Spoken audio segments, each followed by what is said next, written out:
आप सभी साथियों को मेरा जय हिंद और जोहार। स्वागत है आप सबका विद्या विहार के यूट्यूब चैनल पर, जहां हम लोग आज खोरठा साहित्यकार विश्वनाथ दसौंधी राज जी का जीवनी के बारे में चर्चा करेंगे।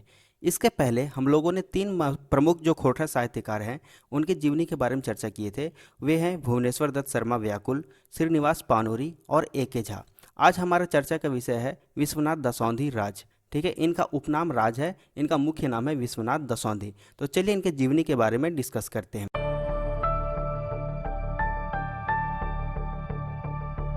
आप स्क्रीन पे देख रहे होंगे जो फिगर आपको दिख रहा है ये विश्वनाथ दसौंधी जी का है। इनका उपनाम राज्य है।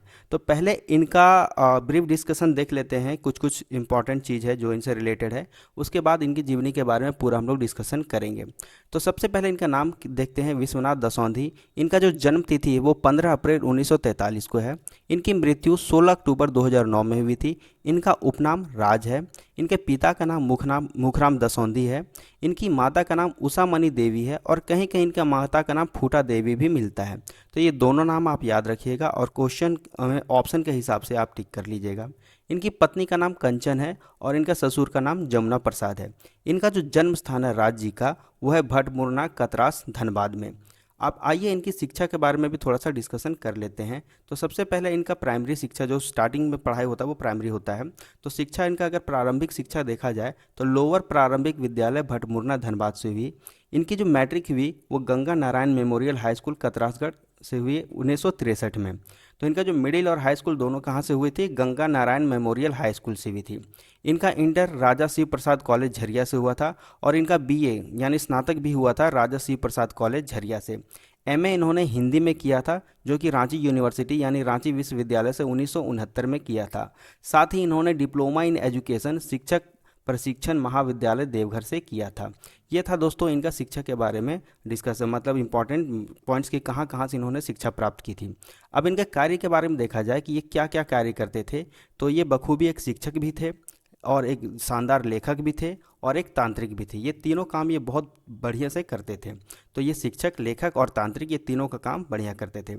अगर नौकरी की बात करें कहाँ कहाँ किस संस्थान में इन्होंने काम किया है, तो सबसे पहले बोकारो स्टील प्लांट बनने से पहले मतलब इसके या दौरान माराफारी में कुछ समय तक मनसा जी के यहाँ सुपरवाइजर का काम किए। इसके बाद Ganga Narayan memorial high school Katrasgarh में 26 वर्ष तक शिक्षक रहे। उसके बाद बिजुलिया उच्च विद्यालय यानी श्री महावीर जी उच्च विद्यालय बिजुलिया कतरास में है, वहाँ उन्होंने 8 साल तक हिंदी के शिक्षक के रूप में कार्य किया, यानी 1996 से लेकर 2003 तक। 2003 में ये रिटायर करके सेवानिवृत्त हो गए। ये था इनके बारे में ब्रीफ डिस्कशन, मतलब कुछ इंपॉर्टेंट पॉइंट जो इनसे रिलेटेड थे। तो ये चीज़ चलिए हम लोग डिस्कस कर लिए। अब आगे चलते हैं, हम लोग को इस वीडियो में क्या क्या इनसे रिलेटेड डिस्कस करना है। सबसे पहले इनका पारिवारिक जीवन हम लोग चर्चा करेंगे। उसके बाद इनकी शिक्षा, खोरठा भाषा क्षेत्र में इनका योगदान, राज्य की मुख्य रचनाएं, इनकी उपलब्धियां या समान उपलब्धियों से जुड़ी कुछ महत्वपूर्ण तथ्य और कुछ अन्य तथ्य भी हम लोग डिस्कस करेंगे। ये सब आपके जो जेएसएससी सीजीएल यानी सचिवालय के एग्ज़ाम के लिए काफ़ी इंपॉर्टेंट हो जाता है। तो एक भी पॉइंट आप मिस मत कीजिए, आप इसको देखते चले जाइए। सबसे पहले इनका पारिवारिक जीवन, तो पारिवारिक जीवन में हम लोग पहले भी चर्चा कर चुके हैं कि विश्वनाथ दसौंधी राज जी का जन्म 15 अप्रैल 1943 को भटमुरना गांव धनबाद में हुआ। इनके पिताजी 2 भाई थे, दोनों भाइयों में इनके पिताजी छोटे थे। इनके पिता का नाम मुखराम दसौंधी था। इनकी माता का नाम उषामणि देवी था और साथ में इनकी माता का नाम किसी किसी किताब में फूटा देवी भी बताया जाता है। तो आप ये दोनों नाम याद रखिएगा। ऑप्शन के हिसाब से हम लोग अपना सेलेक्ट करेंगे। अगर क्वेश्चन में दिया हुआ उषामणि देवी तो हम लोग उषामणि देवी सेलेक्ट करेंगे या फूटा देवी, दोनों नाम एक साथ नहीं देगा। विश्वनाथ दसौंधी राज जी 3 भाई थे तथा 1 बहन थी, यानी टोटल ये 4 भाई बहन थे और तीनों भाइयों में ये सबसे छोटे थे। जब ये 15 वर्ष के थे तो इनके पिता मुखराम दसौंधी का निधन हो गया था। ये अपने माँ के बहुत दुलारे थे और भाई इनके जो थे दोनों बड़े भाई इनको भी बहुत प्यार करते थे। तो इनके पिता के देहांत के बाद ये अपने माँ के दुलार और छत्र छाया में बड़े हुए तथा इनके बड़े और मंझले भाई भाभियों ने भी पढ़ाई में सहयोग की। मतलब इनका काफ़ी बड़ा परिवार था तो काफ़ी इनको सहयोग भी मिला परिवार की तरफ से पढ़ाई करने के लिए। जब ये 10वीं कक्षा में पढ़ाई कर रहे थे तब इनका विवाह बकसपुरा में हो गई थी। अब मान लीजिए चलिए इनके विवाह हो गई थी, अगर मान लीजिए सवाल पूछ दे कि इनकी पत्नी का क्या नाम था तो ये याद रखिएगा इनकी पत्नी का नाम कंचन था। राज्य की 4 पुत्रियां तथा 1 पुत्र थे, यानी टोटल इनके 5 संतान थे, जिसमें 4 बेटियां थी और 1 बेटे थे।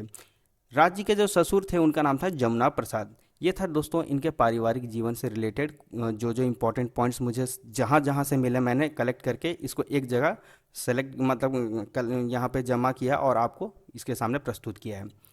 आइए इनकी शिक्षा के बारे में भी थोड़ा डिस्कस कर लेते हैं। हम लोगों ने अभी डिस्कशन किया है, लेकिन फिर एक बार रिवीजन के तौर पे कर लेते हैं। इनकी प्रारंभिक शिक्षा लोअर प्रारंभिक विद्यालय भटमुरना धनबाद से हुई। इनका matric Ganga Narayan memorial high school Katrasgarh 1963 में हुआ। मिडिल तथा हाई स्कूल भी इन्होंने Ganga Narayan memorial high school से किया। हाई स्कूल मतलब आपका ये मैट्रिक की ही बात करेंगे। इंटर इन्होंने राजा शिव प्रसाद कॉलेज झरिया से किया और बीए भी यहीं से किया, यानी राजा शिव प्रसाद कॉलेज झरिया से किया। एमए एमए इन्होंने मतलब मास्टर्स इन्होंने हिंदी में किया, जो कि रांची विश्वविद्यालय से किया। साथ ही इन्होंने डिप्लोमा इन एजुकेशन किया शिक्षक प्रशिक्षण महाविद्यालय देवघर से। और देखिए क्या होता है ना कि बहुत बड़ी गर्व की बात होती है कि जिस स्कूल से आप पढ़ के निकले हैं और आगे चल के उसी स्कूल में एज अ शिक्षक एज अ टीचर के रूप में अपॉइंट होते हैं, मतलब आपको टीचर के रूप में सेवा करने का मौका मिलता है, तो आपके लिए बहुत गर्व की बात होती है। और यही चीज़ इनके साथ हुई थी विश्वनाथ दसौंधी राज जी के साथ। इन्होंने अपनी पढ़ाई पूरी करने के बाद गंगा नारायण हाई स्कूल कतरासगढ़ में हिंदी शिक्षक के रूप में नौकरी करना शुरू किया। पढ़ाई भी इन्होंने कहाँ से किया था, देखिए गंगा नारायण मेमोरियल स्कूल से, ठीक है। और वहाँ एज अ टीचर भी इन्होंने ज्वाइन किया। तो बहुत मतलब ऐसा खुशी होता है एज अ टीचर कि जिस स्कूल से हम पढ़ के निकले उसी स्कूल में हमको पढ़ाने का मौका मिला है। अब खोरठा भाषा क्षेत्र में इनका क्या योगदान रहा, काफ़ी बहुत ज़्यादा योगदान रहा है, का बहुत ज़्यादा ही योगदान रहा है। तो इस सबको मैंने पॉइंट वाइज यहाँ पे मेंशन किया है ताकि आपको याद रखना आसान रहे। विश्वनाथ दसौंधी राज एक खोरठा और हिंदी लेखक हैं जिन्होंने बहुत सी कहानी, कविताएं, नाटक, उपन्यास एवं खोरठा पत्रकारिता में भी अपना योगदान दिया। तो ऐसा नहीं दोस्तों कि ये सिर्फ खोरठा के बारे में लिखते थे, ये हिंदी के भी बहुत बड़े लेखक रहे हैं। तो दो भाषा में ये बखूबी अपना जो रचनाएं लिखते थे, खोरठा और हिंदी। क्या क्या लिखा है इन्होंने, कहानी, कविताएं, नाटक, उपन्यास और बहुत सारा पत्रकारिता में बहुत छोटा कहानी, कविता वो इनका आते रहता था। यह खोरठा साहित्यकार श्रीनिवास पानूरी जी से मिलने के बाद काफ़ी प्रेरित हुए और खोरठा साहित्य सम्मेलन संस्थान कतरासगढ़ में स्थापित किया। तो देखिए श्रीनिवास पानूरी जी से मिलने के बाद ये और ज़्यादा प्रभावित हुए, इनका जो लिखने का जो था मनोबल और ज़्यादा बढ़ गया, ठीक है। और ये क्या किए, खोरठा साहित्य सम्मेलन संस्थान कतरासगढ़ में इनका स्थापना किया। इन्होंने खोरठा भाषा के आंदोलन में भी काफ़ी सक्रिय भूमिका निभाई। कौन, विश्वनाथ दसौंधी राज जी ने। अगस्त 1977 में श्रीनिवास पानूरी जी द्वारा संचालित खोरठा साहित्य परिषद एवं खोरठा साहित्य सम्मेलन का विलय हो गया। इसी के बाद खोरठा मासिक पत्रिका पृथ्वी का प्रकाशन कतरासगढ़ बिहार भूमि प्रेस से शुरू हुआ और खोरठा जगत में श्री विश्वनाथ दसौंधी राज्य का आगमन हुआ। तो ये देखिए यहाँ काफ़ी इंपॉर्टेंट पॉइंट हो जाता है कि देखिए अगर यहाँ से आपसे पूछेगा कि देखिए अगस्त 1977 याद रखिएगा, हम लोग इसके बारे में फिर से चर्चा करेंगे जब इनकी रचनाएं के बारे में डिस्कस करेंगे। अगस्त 1977 याद रखिएगा। इन्होंने इस अगस्त 1977 में क्या था कि श्रीनिवास पानूरी जी द्वारा संचालित खोरठा साहित्य परिषद एवं खोरठा साहित्य सम्मेलन का विलय हो गया था।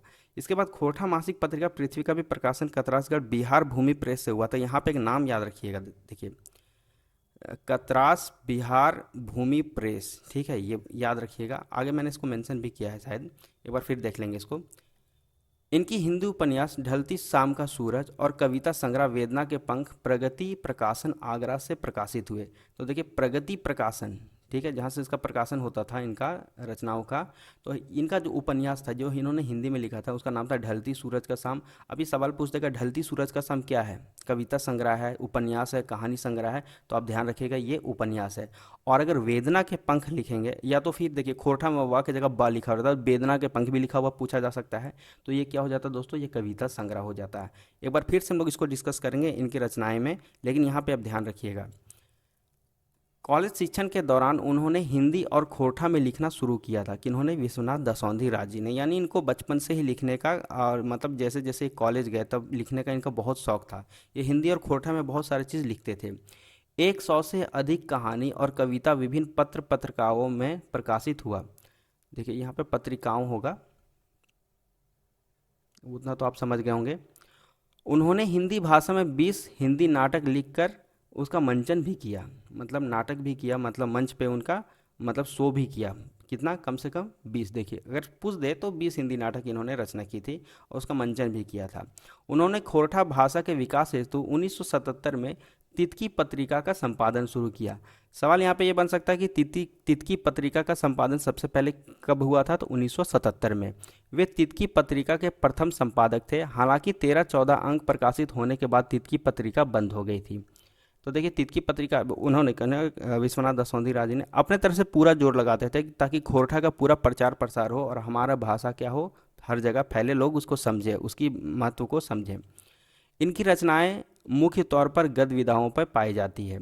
अजगर नाटक और भगजोगनी उपन्यास है इनकी प्रसिद्ध खोरठा रचनाएं हैं। तो अजगर नाटक, जैसे अभी जो सचिवालय का सिलेबस है, इसके पहले जो सचिवालय का सिलेबस था जो चेंज हुआ है, उस टाइम हम लोग को अजगर नाटक भी पढ़ना था। तो आपको याद होगा, अजगर नाटक तो आपने पढ़ा भी होगा। तो वो किनके द्वारा रचित किया गया है, वो विश्वनाथ दसौंधी राज्य की रचना है। इनके अलावा मजहब और इंसान, डेढ़, रोटी, रक्षाबंधन, महुआ इत्यादि भी इनकी नाटक रचनाएं। तो यहाँ पे देखिए दोस्तों, बहुत सारा इनका रचना भी आपको देखने को मिलेगा। उनका नाम आप याद रखते चले जाइएगा। लेकिन इंपॉर्टेंट इनका क्या हो जाता है, अजगर और भगजोगनी। अजगर क्या है, नाटक है, और भगजोगनी क्या है, उपन्यास है। इसके साथ ही देखिए, मजहब और इंसान, डेढ़, रोटी, रक्षाबंधन, महुआ। महुआ के बारे में हम लोग एक बार और डिस्कशन करेंगे, इसके इंपॉर्टेंट किसके इसके बारे में क्या हुआ था, टेलीफिल्म बनाई गई थी। तो देखिए, ये सब बहुत इंपॉर्टेंट रचना हो जाती है विश्वनाथ दसौंधी राज्य के बारे में। खोरठा क्षेत्र में इनका योगदान काफ़ी ज़्यादा रहा है। और पॉइंट वाइज आप पढ़ोगे तो शायद आपको मतलब याद रहे, आप भूल नहीं पाओगे जल्दी। आदिवासी पत्रिका में इनकी रचना का प्रकाशन होने लगा, जिनके संपादक श्री राधा कृष्ण जी थे। ये भी एक इम्पॉर्टेंट पॉइंट हो जाता है कि आदिवासी पत्रिका के संपादक कौन रहे, श्री राधा कृष्ण जी। यहाँ पे ये भी इंपॉर्टेंट हो जाता है। देखिए, कुछ भी पूछा जा सकता है क्वेश्चन में, तो हम लोग सारे पॉइंट्स को लेके चलेंगे। उनके प्रयास से बहुत दिनों तक आकाशवाणी रांची से खोरठा कविता का प्रसारण भी हुआ। राज जी बहुमुखी प्रतिभा के धनी थे। जैसे इनकी कहानी और उपन्यास काफ़ी दमदार हैं, उसी प्रकार इनकी कविताएं, गीत तथा नाटक भी काफ़ी दमदार हैं। साहित्य में इनकी रुचि बचपन से ही थी, जो समय के साथ बढ़ती चली गई।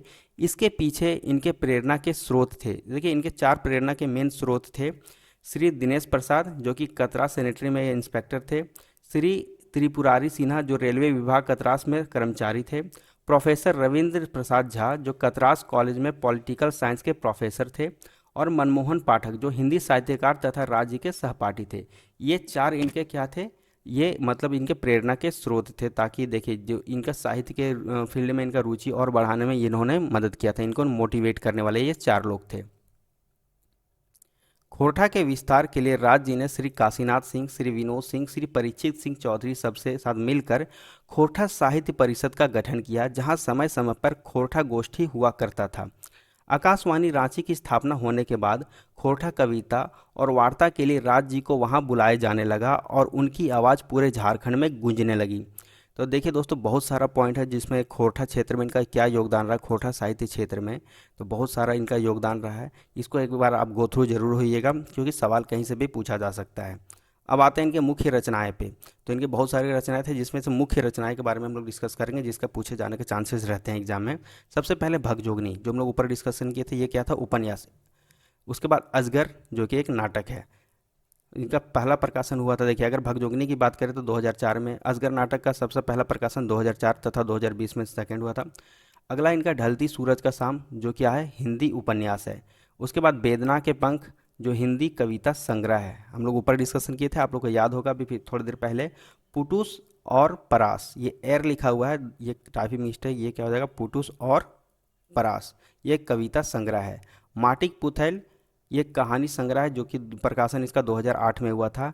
घूर मुंडरी बेलतर, ये एक लघु कथा संग्रह है, जिसका प्रकाशन 2005 में हुआ था। तितकी पत्रिका, देखिए अब मैंने बोला था आपको अगस्त 1977 याद रखिएगा। ये देखिए अगस्त 1977 में तितकी पत्रिका पहला संपादन हुआ था।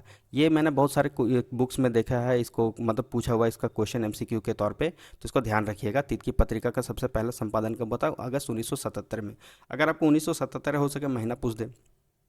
बिहार भूमि हिंदी पत्रिका और तेतरी उपन्यास, ये सब मैंने 2-3 बुक या फिर डेट से मतलब रेफरेंस लेके सबको एक जगह कलेक्ट किया है, ताकि आपको एक जगह इसका कलेक्शन मिल जाए। आगे देखिए, राज जी की जो चर्चित रचना थी महुआ, उसके ऊपर एक टेलीफिल्म बना है। ये मैंने देखा, काफ़ी अच्छे मतलब टेलीफिल्म बनाया है, आपको बहुत अच्छा लगेगा। अगर आपके पास समय है एग्जाम के बाद, तो अभी एक बार जरूर देखें इसे। इनकी रचनाएं रांची विश्वविद्यालय के बीए और एमए के कोर्स के लिए रखा गया है। तो इनकी रचना इतनी इंपॉर्टेंट है। देखिए, खोरठा साहित्य के क्षेत्र में इनका काफ़ी योगदान रहा है। तो रांची विश्वविद्यालय से इन्होंने एमए भी किया है, और सोचिए वहाँ पे इनका जो रचना है बीए और एमए के कोर्स के लिए रखा गया है। कितनी गर्व की बात है इनके लिए। अब आते हैं इनकी उपलब्धियां या सम्मान के बारे में। खोटा साहित्य सांस्कृतिक परिषद बोकारो द्वारा 1992 में खोटा साहित्य सेवा के लिए विश्वनाथ दसौंधी जी को श्रीनिवास पानूरी स्मृति सम्मान से सम्मानित किया गया। तो आप वर्ष याद रखिएगा 1992, और सम्मान का नाम याद रखिएगा श्रीनिवास पानूरी स्मृति सम्मान। और किसके द्वारा हुआ था ये भी याद रखिएगा, खोटा साहित्य सांस्कृतिक परिषद जो कि बोकारो में है। 29 जनवरी 2006 को भारतीय भाषा साहित्यन्यास रांची के राजभवन में आयोजित सम्मान समारोह में खोरठा भाषा साहित्य सेवा के लिए श्री विश्वनाथ दसौंधी राज जी को साहित्यकार के रूप में उस समय जो झारखंड के राज्यपाल थे सैयद सिप्ते रजी के द्वारा सम्मानित किया गया। तो दो सम्मान इनको काफ़ी मतलब इम्पोर्टेंट है हो जाता है इनके लिए, ये दोनों आप याद रखिएगा। ये उपलब्धियां बोलिए या तो सम्मान बोलिए, किनके लिए, विश्वनाथ दसौंधी राज जी के लिए, ये दोनों याद रखिएगा। अब आते हैं कुछ उपलब्धियों से जुड़ी कुछ इम्पोर्टेंट तथ्य। देखिए, अब इनके नाम से ही एक सम्मान बनाया गया ताकि जो भी मतलब खोरठा क्षेत्र में काम करें उनको थोड़ा सम्मान देने के लिए। देखिए, विश्वनाथ दसौंधी राज्य स्मृति खोरठा पत्रकारिता सम्मान, इनके नाम से ये एक सम्मान बनाया गया। देखिए ये क्या है, इसका नाम याद रखिएगा, विश्वनाथ दसौंधी राज्य स्मृति खोरठा पत्रकारिता सम्मान। ये दो लोगों को दिया गया है। सबसे पहले महेंद्र प्रबुद्ध जो कि इनको 2021 में दिया गया है, और दूसरे हैं दीपक सवाल जिनको 2022 में दिया गया है। कौन सा मतलब सम्मानित किया गया किस अवार्ड से, विश्वनाथ दसौंधी राज स्मृति खोरठा पत्रकारिता सम्मान अवार्ड से इनको सम्मानित किया, किनको, महेंद्र प्रबुद्ध और दीपक सवाल। अब देखिए, ये जो विश्वनाथ दसौंधी राज स्मृति खोरठा पत्रकारिता सम्मान ये किस लिए दिया जाता है, ये खोरठा पत्रकारिता के क्षेत्र में विशिष्ट योगदान हेतु दिया जाता है, ये भी याद रखिएगा। अब आइए दोस्तों कुछ अन्य तथ्य भी डिस्कस कर लेते हैं कि खोरठा क्षेत्र में काम करने के लिए आपको किस किस अवार्ड से सम्मानित किया जाता है, ठीक, किस किस सम्मान से सम्मानित किया जाता है। तो यहाँ मुझे 6 पॉइंट्स मिले हैं, 6 नाम मिले हैं, मैंने इसको यहाँ मेंशन कर लिया है। खोरठा कर्मियों को खोरठा भाषा साहित्य संस्कृति में विभिन्न कार्यों में उत्कृष्ट योगदान के लिए निम्न सम्मानों से सम्मानित किया जाता है। सबसे पहला श्रीनिवास पानूरी स्मृति साहित्य सम्मान, दूसरा ए.के. झा स्मृति खोरठा भाषा सम्मान, तीसरा विश्वनाथ दसौंधी राज स्मृति खोरठा पत्रकारिता सम्मान, चौथा है खोरठा सेवा सम्मान, पांचवा है खोरठा कला संस्कृति रत्न। ये किस लिए दिया जाता है, ये खोरठा लोकगीत संगीत नृत्य के क्षेत्र में विशिष्ट योगदान हेतु दिया जाता है। छठा है खोरठा विशेष सम्मान। तो ये जो इम्पोर्टेंट सम्मान हो जाते हैं खोरठा के क्षेत्र में कि आप काम किया है, तो ये 6 का नाम याद रखिएगा। ये बहुत सारे लेखक को दिया गया है जो खोरठा साहित्यकार या खोरठा लेखक हैं उनको दिया गया है। तो ये था दोस्तों विश्वनाथ दसौंधी राज जी के बारे में जीवनी, जो भी इम्पोर्टेंट पॉइंट्स थे। मुझे नहीं लगता इससे बाहर को सवाल पूछेगा।